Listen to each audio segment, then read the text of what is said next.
Oiê! Hoje eu vim aqui com meu cafezinho, como vocês viram no começo do vídeo, falar sobre ferramentas que você pode usar na cerâmica fria e todo o material que eu consegui juntar ao longo desse período que eu comecei a trabalhar com cerâmica fria. Tecnicamente é impossível começar falando de cerâmica fria sem falar qual a cerâmica fria que eu uso. Eu uso essa aqui da marca Das. Eu uso especificamente essa de pedra, mas eu já usei a branca e eu sei que tem uma de madeira e uma de cerâmica, só que essas duas eu não testei. Então o que eu posso dizer é que eu gosto muito dessa de pedra, mas a branca, ela é geralmente mais fácil de encontrar e ela é muito boa também. Eu prefiro essa de pedra porque eu tenho a sensação que ela demora mais para secar, então é melhor para trabalhar, mas isso não quer dizer que a branca vai secar muito rápido. No último vídeo, que eu vou deixar nos cards, eu mostrei que eu fiz esse descanso de copo de formiga. Como vocês conseguem ver, ele foi feito na massa branca, e uma parte legal da massa branca, pelo menos pra mim que gosto de usar o café na massa, é que a massa acaba ficando um pouquinho marrom, então dá um acabamento muito bonito e ela permite que você utilize os grãos de café. Então é uma alternativa muito interessante dependendo do tipo de objeto que você quer criar. No momento, tudo que eu fiz, tudo que eu mostrei no último vídeo, que eu vou deixar aqui, nos últimos 2 vídeos, que eu vou deixar aqui nos cards, eu usei essa de pedra. Você não precisa comprar um pacote tão grande, você pode comprar um pacote menor para você entender como funciona. Esse aqui já tá aberto. Eu recomendo muito, eu acho que é a única marca que eu conheço que entrega esse resultado. Agora nós vamos falar de materiais para modelagem. Eu, quando comecei na cerâmica fria, eu não tinha todas as estecas, todos os pincéis, todas as tintas. Então eu comecei usando uma faca de cozinha com serra, utilizava régua de metal, a minha eu não sei onde está, mas eu usava aquelas réguas de metal de escola para cortar e para medir também a massa. Usava meus dedos, muito importante. Eu comecei com materiais que eu tinha em casa e essa é uma alternativa se você não tem como comprar peças para fazer a modelagem. Você pode usar a sua mão, você pode usar coisas que você encontra na sua cozinha, você pode usar coisas que você leva para a escola como uma régua, uma tesoura, e tudo isso vai ser muito bom. Então é interessante. Tem um aniversário, olha, isso aqui que eu quero de presente. Eu acho que tem algumas alternativas muito interessantes se você quer começar. Eu vou começar pelas que eu comprei. Elas não estão completas porque eu perdi. Eu comprei elas há muito tempo atrás, na caçula. Então lá se você tem uma caçula na sua cidade, é lá que você encontra tanto a massa quanto as estecas. Aqui eu tenho 4 estecas. Eu tenho essa aqui, que é boa para fazer canto. Ela tem esse outro lado. Todas essas estecas, elas são dupla face, então elas acaba que se você compra um pacote menor de esteca, você consegue ter funcionalidades diferentes, porque elas são dupla face. Eu tenho esse boleador aqui, tá bem sujinho, inclusive. Deixa eu ver se eu consigo colocar pra vocês. Tá bem sujinho. E é um lado maior e um lado menor, e pode substituir o seu dedo, se você quiser deixar o canto das peças redondinho. Tem essa aqui que eu confesso que eu não uso muito, mas dependendo da peça que você for fazer, talvez seja interessante. Ela tem esses 2 cones na ponta, um tem textura e o outro é liso. E essa aqui é uma das minhas peças favoritas, porque ela tem essa pontinha chanfrada que ajuda você a criar aquela textura para unir a massa. E ela tem esse outro lado que também tem um pouco de textura, mas também é muito bom para atingir alguns cantinhos. Agora eu vou falar das que eu ganhei, que os meus pais compraram pelo Mercado Livre. Elas têm bem mais, mas eu já perdi alguns. Mas os que eu uso bastante estão aqui. Aqui estão bem desgastados, como vocês conseguem ver. Aqui nós temos essas duas ferramentas aqui. Essas duas ferramentas que tem essa pontinha que ajuda você a descer a massa do cantinho. Então, se você está fazendo uma peça de acabamento quadrado, essa pode ser interessante. Se você está fazendo uma peça de acabamento redondo, essa aqui pode ser muito interessante. Essa aqui, você consegue fazer cantinho com ela para descer a massa e alisar. Essa aqui também é um boleador mais achatado. Aqui nós temos boleadores de diferentes tamanhos. E aí entra o que eu falei. Se você comprar um grande e um pequeno, vem 2 intermediários, então isso é muito interessante, porque todas as estecas, elas têm essa ponta dupla, então isso vai te ajudar muito. Tem essa aqui que parece... Deixa eu ver se eu consigo mostrar.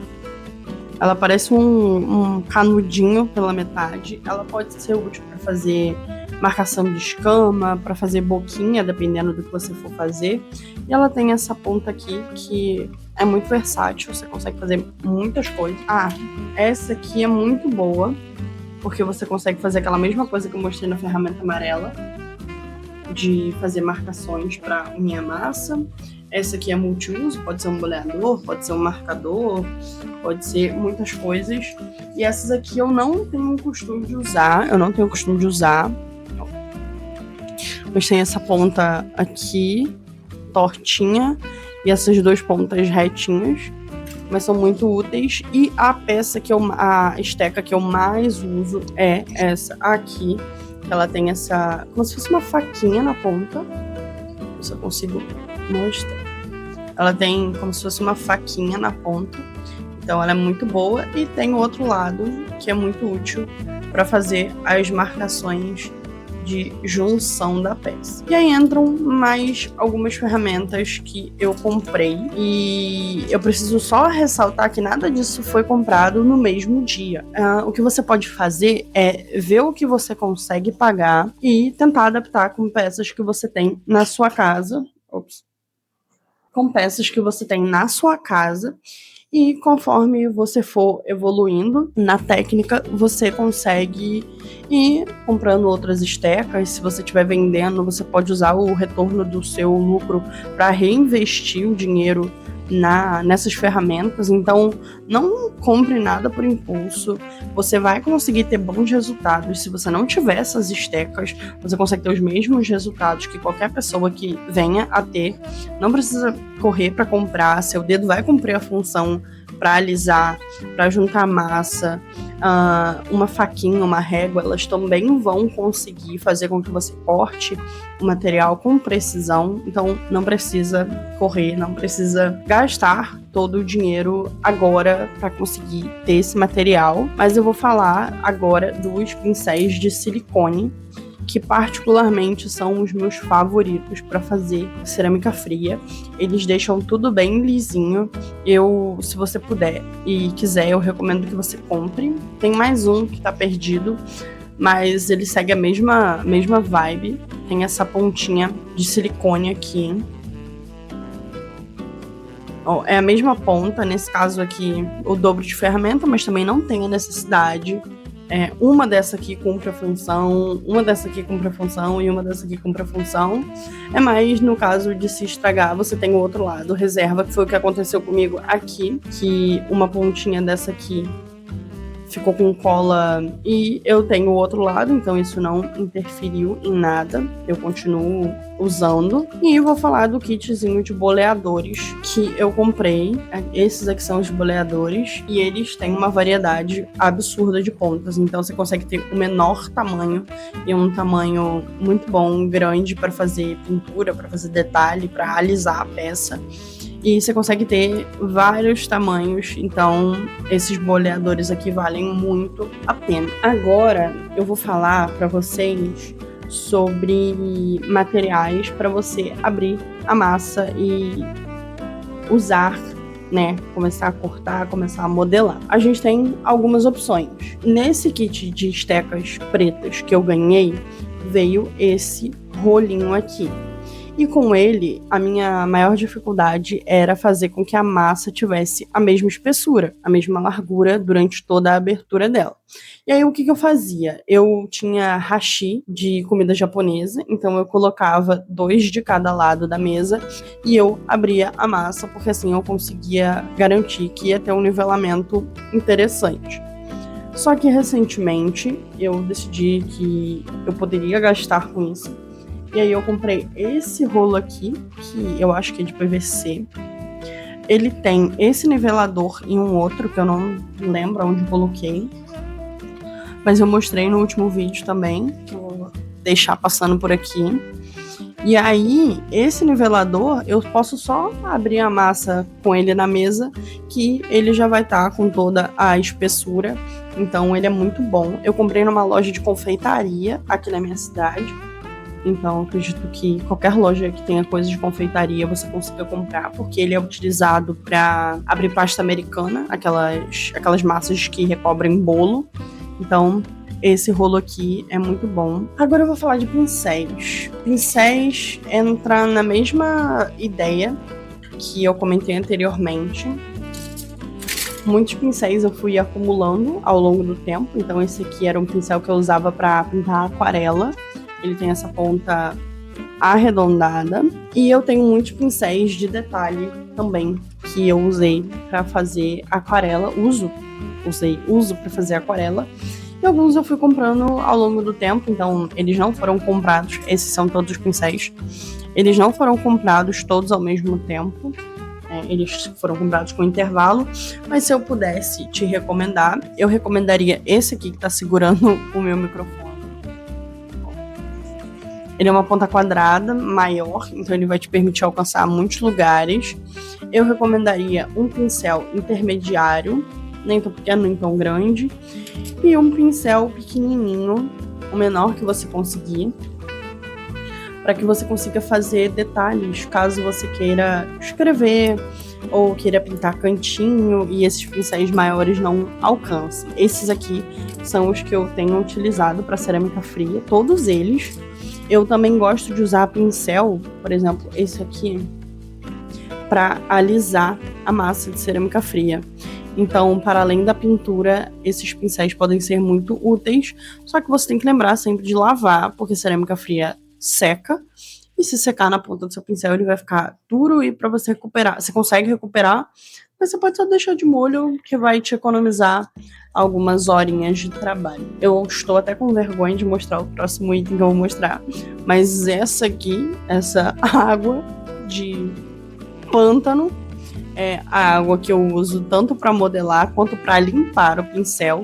Então eu fico com 2 potinhos de água, um de água limpa para eu repor na tinta que eu tô dissolvendo, mas esse aqui é o pote que eu uso para limpar pincel com cerâmica fria, limpar pincel com tinta, com resto de tinta.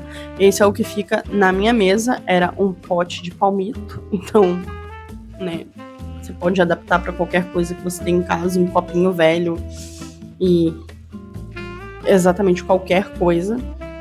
Então não precisa se prender, mas cerâmica fria você só consegue modelar com água. Então é muito importante que você mantenha a massa hidratada para que ela não resseque durante o processo. E é importante também que você tenha um potinho de água para limpar o pincel ali na hora. O mais importante, na hora da pintura, né? É o mais importante. Eu uso lixa de parede agora, mas eu já usei lixa de unha. Então, se você tiver uma lixa de unha ou restinho de lixa de parede em casa, você consegue usar na cerâmica fria. E eu gosto de lixa de parede porque eu acho que a cerâmica fria se aproxima a um gesso. Não é a mesma coisa, não confundam, mas na hora de lixar você consegue ter um bom resultado com lixa de parede. Eu uso uma lixa mais grossa, que eu não sei se vai dar pra vocês verem, mas eu peço 2 tamanhos. Uma lixa, eu não sei que tamanhos eu peço, então cada vez eu chego com uma lixa nova, então isso meio que não vai interferir, mas sempre tenha uma lixa mais áspera, com um grão maior, e uma lixa com um grão menor. Essa aqui, por exemplo, uma lixa com um grão bem menorzinho, para que ela te ajude a refinar o acabamento. Então, a lixa maior ela te ajuda a desgastar as imperfeições. Então, se você deixou uma rebarba, se o seu corte não ficou perfeito, se você precisa arredondar, a lixa maior vai te ajudar a chegar nesse resultado mais rápido e a lixa menor vai te ajudar a deixar tudo mais lisinho. Então, tenha isso em mente quando você estiver trabalhando com lixa. Agora, a gente vai falar das tintas. E, novamente, as tintas que eu vou mostrar aqui, elas não foram compradas, pelo menos não a maioria, foi comprada na mesma época.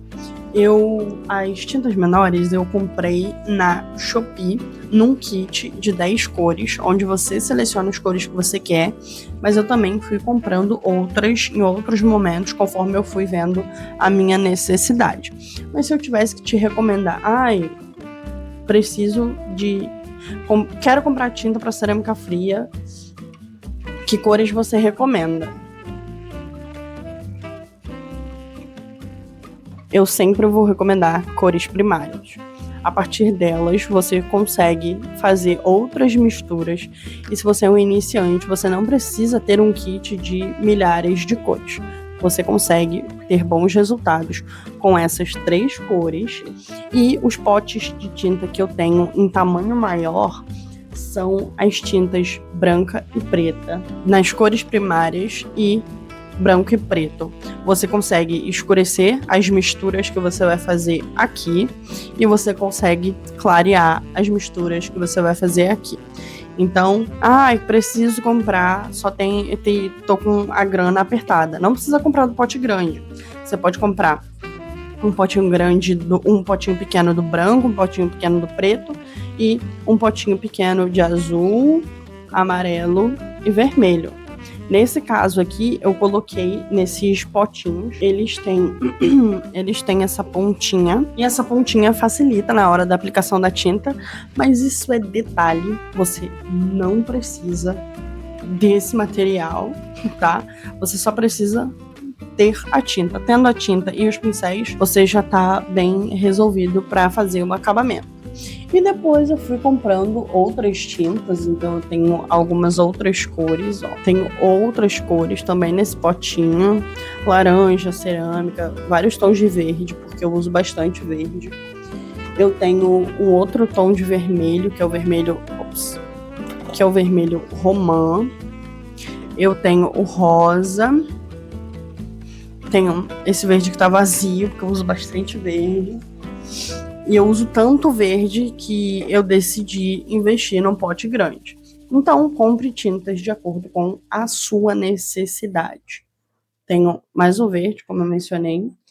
Tenho tintas metálicas em dourado, que eu acho que elas dão um charme.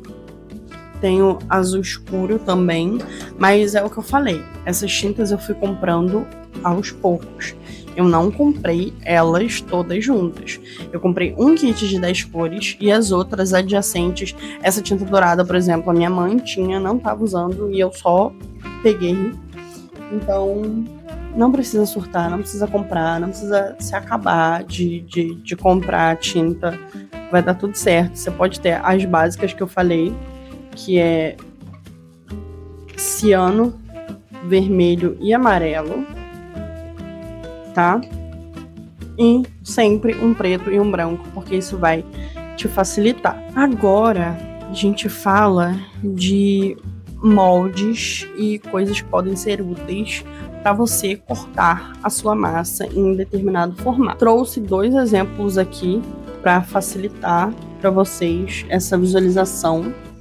Aqui eu tenho uma tampa de pote de Nutella, tá um pouco suja, vocês vão ver. Mas se eu fosse tivesse que cortar um formato redondo, eu definitivamente começaria com tampa de coisas. Para fazer ângulos retos, você pode usar essa régua, qualquer régua, esse aqui é um marcador de livro. Eu não uso esse porque ele é de papel, mas você pode usar qualquer marcador, qualquer coisa reta que você tiver. Esse aqui é só um exemplo. E agora a gente vai para a finalização da peça. Então, para a finalização, nós usamos o verniz. Você também pode usar resina. Então, de verniz, eu tenho esse verniz acrílico aqui da Acrylex. Eu confesso que ele não é o meu favorito, mas ele é muito bom e ele costuma ter um preço melhor. O meu verniz favorito é esse verniz geral, também da Acrylex. E para facilitar a aplicação, porque às vezes eu tenho um pouco de complicação, porque esse verniz aqui ele endurece e você acaba não conseguindo usar, eu coloco o verniz num vidrinho de esmalte, porque isso facilita, porque o pincel é de plástico, então ele está aqui imerso, né, nesse verniz, não seca e as cerdas de plástico desse vidrinho, elas são muito boas para deixar a aplicação uniforme. Eu já utilizei resina UV. Eu usei essa resina UV bem aqui. Para fazer o uso disso aqui, você precisa de EPI, você precisa de máscara e você precisa de luva adequados para aplicação. Quando eu comprei, eu não pesquisei, eu achei que a vida era uma festa e eu infelizmente usei esse material que pode ser cancerígeno, pode ser muito perigoso para a sua saúde. Então não cometam o mesmo erro que eu.